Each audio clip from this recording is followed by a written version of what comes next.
Hey guys, today I'm going to talk about trademarks and I'm going to talk about pricing. And these are my thoughts, but what I'm really looking for on a lot of this stuff, I don't know exactly what the best way to go is. And on some of this stuff, I think nobody, except for whoever's looking at the back end of Amazon's data, like people who work there, nobody really knows. It's kind of our best guess. So I just want to share my experience and see what's working for you guys and maybe what isn't working or what you have tried or haven't tried as far as pricing stuff goes. And it's funny, well, I don't know if it's funny. I was about to hit record and I realized I wasn't wearing a shirt. And I was thinking, okay, I'm going to go get a shirt. And then I thought, what the hell? I never work with a shirt on. So this is my new look for the videos, I guess. I've gone from back in my real estate days wearing a tie or a polo shirt to a t-shirt and then now no shirt. So why pretend? I live in Thailand and working online is what allowed me to move over here and live in the tropics. So I don't wear shirts. I can't remember the last time I wore shoes.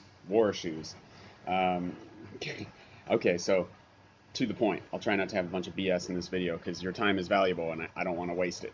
Okay, first off, I wanted to more efficiently check my trademarks because when I'm submitting shirt designs and pop sockets, because I have had some issues lately, and you know, designs where I submitted and I didn't see anything that seemed risky to me that came up on as a trademark. So I thought, man, I need to streamline this because if it's a pain in the ass, I'm less likely to do it.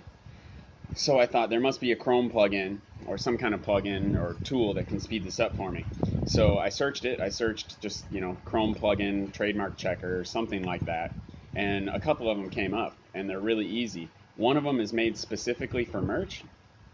And all it does, if you're familiar with TM Hunt, which is a free search for trademarks, they have what they call a split search. So you can go ahead and put a whole bunch of text in there. Like what I was doing before was I would, right before I submitted my design, once I filled out all the text fields, I would highlight it all and copy it. So it's like all my bullets, the brand, the title, everything. And I couldn't highlight it without getting a bunch of the other stuff that's on that page, like the price and whatever. But you put it in the split search, and it was always too long, so I'd delete a few lines, and then I search, and it searches all the words in there, because sometimes you'll just be writing a sentence, and you don't realize that some words in the sentence are a trademark. Like the first time that happened to me, I think, was I did some shirt about, some computer programmer shirt or something, and I think I said something like perfect gift for the cyber guy in your life. And cyber guy was trademarked. It's somebody who does courses or something. And it really had nothing to do with t-shirts at all. And Amazon was being a little overly cautious on that. I feel like maybe they've gotten a little better about that. But anyway, it's not like I was trying to put Nike or Disney in there, but something that I'd never heard of, like who knows cyber guy? Probably almost no one. But it got my shirt rejected. And then I had to write to Amazon and say, hey, what's the trademark? I don't see anything. And they said cyber guy. So once I removed it, the shirt went up fine. But it got me a rejection, which is not great because none of us really know, how close we are to getting banned, getting our account removed. So it's good to avoid those. But it does take time, when you're uploading, you're trying to get a bunch of uploads done to do that highlight, go over to tmhunt.com, put it in the split search, delete lines so that it fits because they only allow so much text. To do that takes time. So realistically, if it seemed like a low risk shirt to me, then I wouldn't do it. And once in a while, that came back to bite me. So I found one, and actually I forget the name. Man, what's it called? Doesn't matter. You'll find it. Just go to, in Google, search Chrome plugin trademark checker. One of them, I think it might even have the word merch in it. But when you get to that submit page, and there's the submit button off on the right, on the left, kind of under the photo of your design, it'll say Hunt Trademarks. And you just smack that, and it opens up a new tab, searches it real quick, and saves time. Makes me more likely to do it on every shirt. And so the other thing I want to say here is, before I forget, I found another one, but it only checks existing merch listings. So it has to already be an Amazon product page. So it's a little late, but if you're looking at competition maybe, like you want to make a shirt similar to some shirt that you see, you might check real quick and see if there's any trademark in there. Like maybe they have their brand name in there or something they're allowed to use that you didn't know was a trademark. Like I ran into one the other day called Zentangle. I thought it was a description for like an elephant or an eagle or a bunny rabbit or whatever with the designs in it, like geometric designs inside it. And I guess it is probably a description for that, but it's also trademarked. So I don't know if the company just made that word up or that word already existed and somebody trademarked it or what, but that one caught me off guard too. So if I had this checker, I could have, I could have checked when I was on their product page and I would have seen, oh, okay, that's their thing. Don't use that. Or B, if I was to the point where I was about to submit, I could use that. I think it's called like Trademark Hunter. It might be the name of that plugin for merch, but it would have caught that and would have saved me a rejection.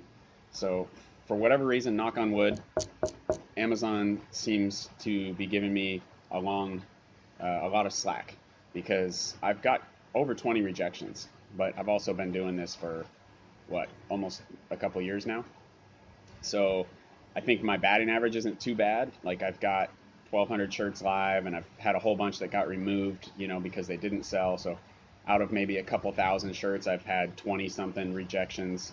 So it's like 1%. I don't know if they care, if that's how the algorithm looks at it, but for some reason, I'm doing okay. I got suspended once. Um, can I even remember what that was for? Oh, I do remember now. That was the family friendly thing. I have a video about that, but I got suspended because I did some weed shirts, and it was about legalization of weed. And all I was doing was like state maps with plants as the texture or the background or whatever. And I was doing it for states where it was already legal, like Washington State, where I'm from, um, and then places where it's okay medicinally or whatever, for people that support either the medicinal or recreational use of weed in their state. And I checked and I saw some live and they were merch shirts, so I thought, oh, I must be okay. Well, those somehow slipped through, but mine all got rejected. And because I was just uploading quickly, I got, how many was it?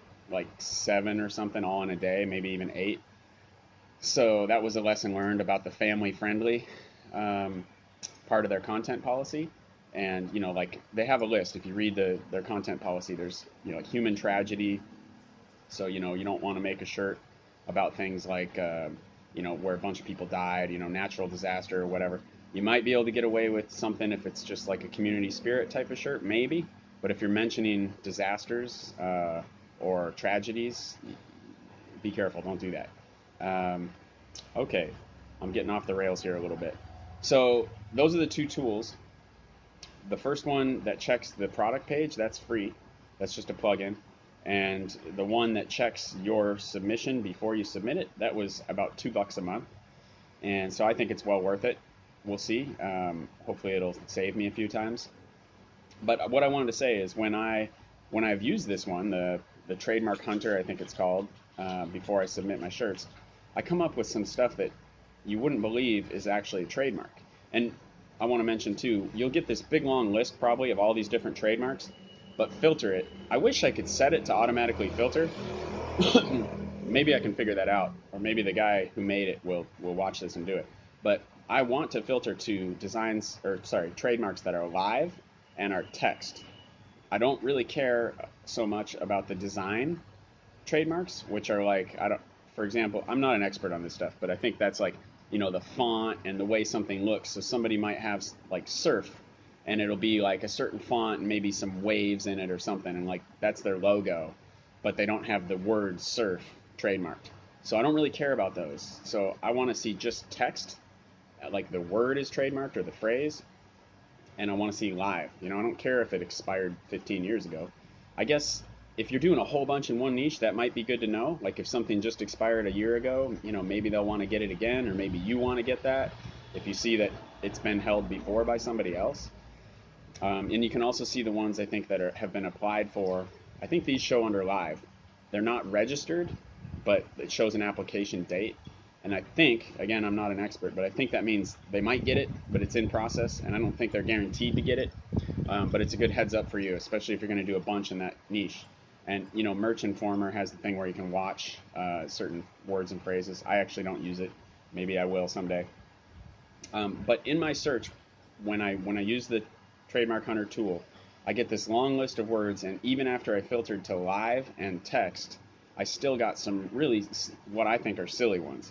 And these are real examples. So um, on this is from two different shirts, but three words, for example, and there were more than these, and they were just as ridiculous. But one is market, the word market, okay, and that had to do with some kind of a, I don't know, it was like a real estate or a stocks shirt or something, or something about the market, or the, the market is hot or whatever. So the word market